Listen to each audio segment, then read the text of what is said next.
নমস্কার। আজকে একটা নতুন অফবিট জন্য চলে এসেছি। এবছর 25শে ডিসেম্বর খুব লং ট্যুরে যাইনি, একটা অফবিট হোমস্টেতে থাকবো আজ রাত্রে।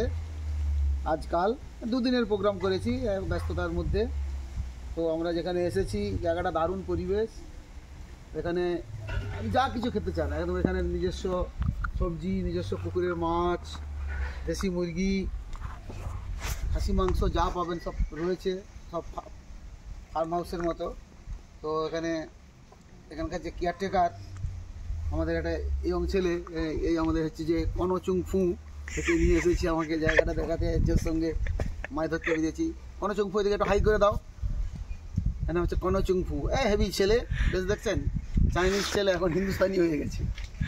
দারুণ মজা, দারুণ মজা। এবছর লং ট্যুরে বেশি যেতে পারছি না, তাই এসেই ছিপ নিয়ে মাছ ধরতে লেগে পড়েছি সহযোগিতায়। ছোটোবেলা মাছ ধরতাম, অনেকদিন মাছ ধরার সুযোগ পাইনি, আজ পেয়েছি।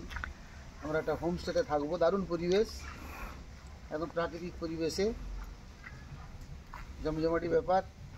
অ্যাকচুয়ালি আমাদের আর্টিস্ট প্রতীকের ছুটি নেই, তার জন্যই 1-2 দিনের প্রোগ্রাম করতে হলো একটা অচেনা অফবিটে। দেখতে থাকুন, নিশ্চয়ই দেখাবো, নিশ্চয়ই দেখাবো। একটুর জন্য মিস হয়ে গেল, হলো না। যাই হোক, দেখতে থাকুন, সুস্থ থাকুন, ভালো থাকুন। নমস্কার, happy new year, happy Christmas day to all. বড়দিন আপনাদের সবাই ভালো কাটুক, আপনারা সবাই পরিবার পর্যন্ত সুস্থ থাকুন, ভালো থাকুন। নমস্কার।